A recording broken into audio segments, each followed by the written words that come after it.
এই ধরনের মাজলিসে আল্লাহ রাব্বুল আলামিন সবাইকে বসার তৌফিক দেন না।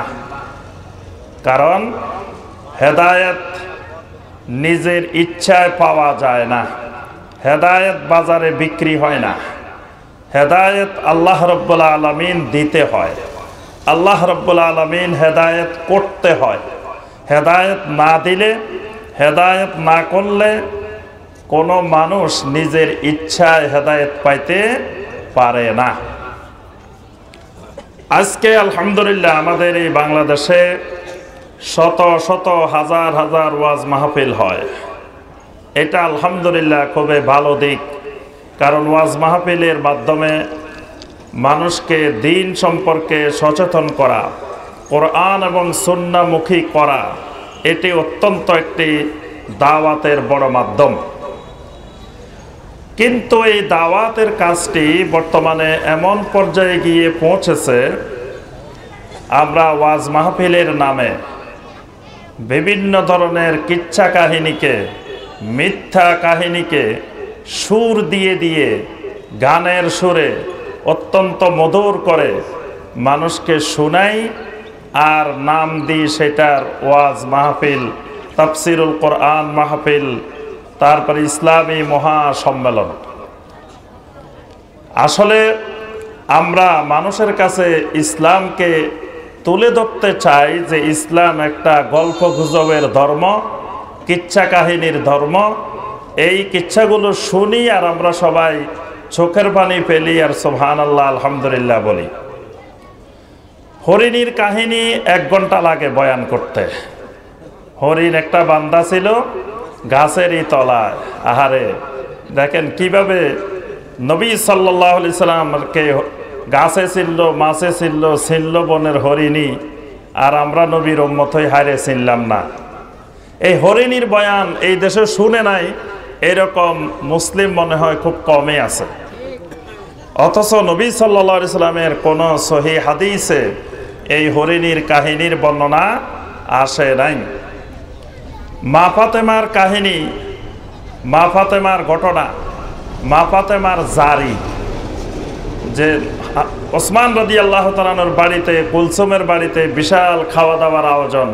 হাসান হোসেন কান্দে, ফাতেমা কান্দে, আরো কান্দে আসমান জমিন সব কিছু, কিন্তু ফাতেমা দাওয়াত পাইল না, হাসান হোসেনের দাওয়াত পাইল না। নাউযুবিল্লাহ। এই ধরনের আজগবি মিথ্যা কিচ্ছা কাহিনী আব্দুল কাদের জিলানী রহমতুল্লাহ আলাইহির নামে হাজারো মিথ্যা কিচ্ছা কাহিনী। নবী সাল্লাল্লাহু আলাইহি সাল্লাম মেরাজের রাত্রিতে আব্দুল কাদের জিলানী রহমতুল্লাহ আলাইহির কাঁধের উপরে ভর করে আল্লাহর আরশে উঠে গেছে। নাউযুবিল্লাহ। আব্দুল কাদের জিলানী রহমতুল্লাহ আলাইহি মায়ের পেটে থাকতে কোরআনে কারিমের 18 পারা মুখস্থ করে চলে আসছে। অসংখ্য ঘটনা, মিথ্যা কাহিনী আমরা শুনতে শুনতে, এবং এটাই ওয়াজ মাহফিলে রূপান্তর হয়েছে। আলহামদুলিল্লাহ আজকে বাংলাদেশে ওলামায়ে মদিনার মানহাজে, মদিনার এলেমের মানহাজে আজকে সারা বাংলাদেশ ব্যাপী দেশের প্রত্যেকটি জেলায়, প্রত্যেকটি উপজেলায় কোরআন এবং সহিহ হাদিসের মাহফিল আরম্ভ হয়েছে ইনশাআল্লাহ। এবং এই কোরআন আর সহিহ হাদিসের মাহফিল শুরু হওয়ার কারণে আজকে আমাদের কোনো সম্মানিত ভাইয়েরা একটু বিপদের সম্মুখীন হয়েছেন। মানুষ এখন তাদেরকে বলেন যে ভাইয়েরা আপনারা কোরআন এবং হাদিসের বয়ান করেন, এইসব কিচ্ছা কাহিনী আর এখন শুনতে চাই না। তা আলহামদুলিল্লাহ বোঝা যায় দেশে রেনেসা আন্দোলন, রেনেসা বিপ্লব, আলহামদুলিল্লাহ কোরআন এবং সুন্নাহর বিপ্লব শুরু হয়েছে, এবং জাল হাদিসের মিথ্যা কাহিনীর যুগ ইনশাআল্লাহ কিছুদিনের মধ্যে বাংলাদেশ থেকে বিদায় নিবে ইনশাআল্লাহ। সম্মানিত ভাই এবং বোনেরা, আজকের যে মাহফিল, এটি একটি কোরআন এবং সহিহ হাদিসের মাহফিল, কোরআন সুন্নাহর মাহফিল। সুতরাং এখানে আমরা কোনো কিচ্ছা কাহিনী শুনাইতে পারবো না। এই জন্য আগেই মাপ চেয়ে নিচ্ছি যে কোনো ভাই যদি এই উদ্দেশ্যে আসেন যে আমাদের শায়েখ, আমাদের ওলামায়ে কেরাম আজকে সুন্দর সুন্দর কাহিনী শোনাবে, গল্প শোনাবে, আমরা একটু শুনবো, কতক্ষণ কানসুক করব, কতক্ষণ মজা করব। তো আলহামদুলিল্লাহ আমরা এই জাতীয় কাহিনী শোনাইতে পারবো না।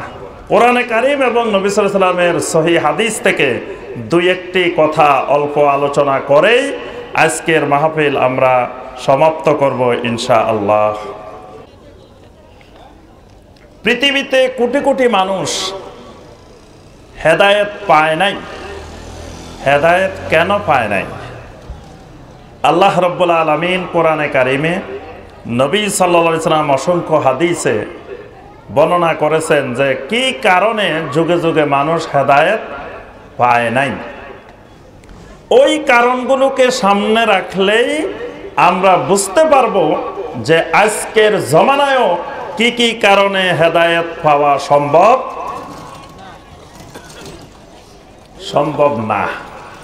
এটা না জানলে যে কেন মানুষ হেদায়েত পায় না, কেন মানুষ দুইয়ে দুইয়ে চার, এটা বুঝে না।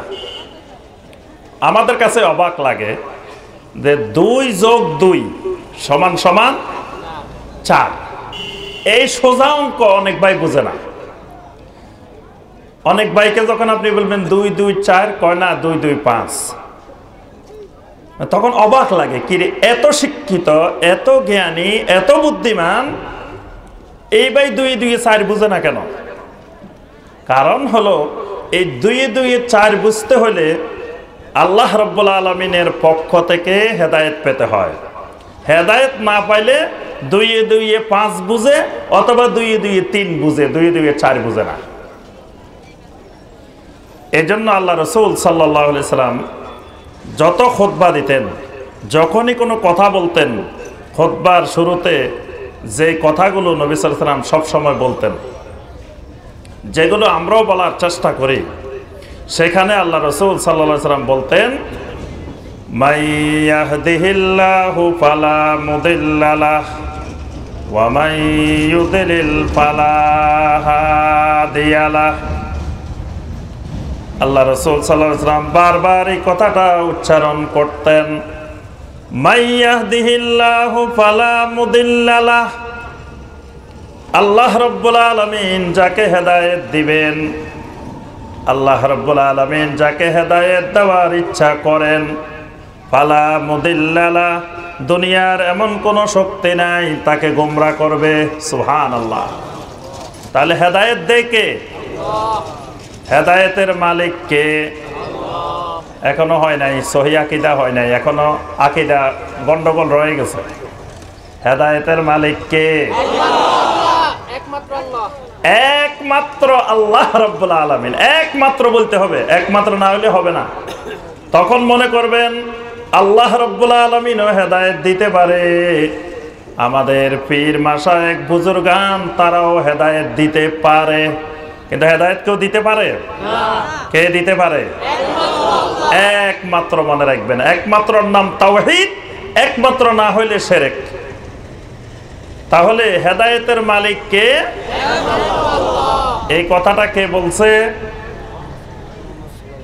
কলা ডক্টর ইমাম হোসাইন, ঠিক আছে, ডক্টর ইমাম হোসেন বলছে, ঠিক আছে। কে বলছে? ক্বালা রাসূলুল্লাহ সাল্লাল্লাহু আলাইহি ওয়াসাল্লাম, মান ইয়াহদিহিল্লাহু ফালা মুদিল্লা লাহু ওয়া মান ইউদ্লিল ফালা হাদিয়া লাহু। আল্লাহ রাসূল সাল্লাল্লাহু আলাইহি ওয়াসাল্লাম জীবনে একবার নয়, দুইবার নয়, তিনবার নয়, শত শত বার আল্লাহ রাসূল সাল্লাল্লাহু আলাইহি ওয়াসাল্লাম এই কথাটা বলছেন। জীবনে মনে হয় সবচেয়ে বেশি কথা বলছেন এটা। যতবার আলোচনা করছেন, যতবার খুতবা দিছেন, ততবারই কথা বলছেন, মান ইয়াহদিহিল্লাহু ফালা মুদিল্লা লাহু ওয়া মান ইউদ্লিল ফালা হাদিয়া লাহু। আল্লাহ রাব্বুল আলামিন যাকে হেদায়েত দেন, ফালা মুদিল্লা লাহু, দুনিয়ার কোন শক্তি, কোন ব্যক্তি, কেউ তাকে গোমরা করতে পারে না। ওয়া মান ইউদ্লিল ফালা হাদিয়া লাহু, আল্লাহ রাব্বুল আলামিন যদি হেদায়েত না দেন, দুনিয়ার এমন কোন আলেম ওলামা নাই, এমন কোন বুজুর্গ নাই, এমন কোন দিনদার নাই যে তাকে হেদায়েত দিয়ে দিতে পারে। এমনকি স্বয়ং আল্লাহর নবীরাও তাকে হেদায়েত দিতে পারে না। আলেম ওলামা, পীর মাশায়েখ, বুজুর্গ তো দূরের কথা, স্বয়ং নবীরাও আল্লাহ হেদায়েত না দিলে হেদায়েত দিতে। আল্লাহ সুবহানাহু ওয়া তাআলা নবী সাল্লাল্লাহু আলাইহি ওয়াসাল্লামকে ডাক দিয়ে বলেন, ইন্নাকা লা তাহদি মান আহবাবতা ওয়ালাকিন্নাল্লাহা ইয়াহদি মান ইয়াশা। ও আমার রাসূল, ইন্নাকা লা তাহদি মান আহবাবতা, আপনি যাকে চাইবেন, যাকে পছন্দ করবেন, আপনি তাকে হেদায়েত দিতে পারবেন না। ওয়ালাকিন্নাল্লাহা ইয়াহদি মান ইয়াশা, আল্লাহ রাব্বুল আলামিন যাকে চাইবেন, যাকে ইচ্ছা করবেন, তাকেই শুধু হেদায়েত দেন। সুবহানাল্লাহ। তাহলে হেদায়েতটা কার হাতে? এখনো ঠিক হয় নাই। ক্লাস শেষ হইতে হইতে যাতে এটা ভিতরে ঢুকে যায়। তাওহীদ ঢুকতে হবে। আমাদের সবচেয়ে বড় অভাব তাওহীদের। তাওহীদ নাই বাংলাদেশে। ইসলাম আছে, ধর্ম আছে, কালেমা আছে, কিন্তু তাওহীদ নেই। তাওহীদ নাই, সুন্নাত নাই। তাওহীদ আজকে শিরকে পরিবর্তন হয়ে গেছে, সুন্নাত আজকে বেদাতে পরিণত হয়ে গেছে। এজন্য আমাদের আন্দোলন, আমাদের দাওয়াত শিরক মুক্ত তাওহীদি ঈমান এবং বেদাত মুক্ত সুন্নতি আমল, এই দুটোই হলো আমাদের মূল দাওয়াত। শিরক মুক্ত তাওহীদি ঈমান, বেদাত মুক্ত সুন্নতি আমল। তাহলে হেদায়েতের মালিক কে? একমাত্র আল্লাহ রাব্বুল আলামিন এই হেদায়েত দিতে পারেন। আচ্ছা, এখন হাসেন, হেদায়েতটা কি? কেমনে বুঝবো এই লোক হেদায়েত পাইছে? কি বলেন?